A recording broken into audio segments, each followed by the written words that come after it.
Good night, everyone. Harriet just got up.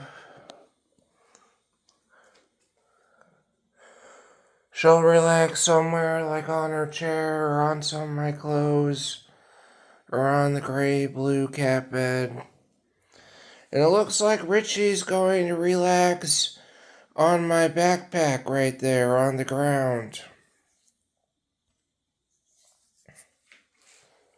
Harry likes my dirty clothes, but she can only enjoy them for tonight. Tomorrow I'll do laundry.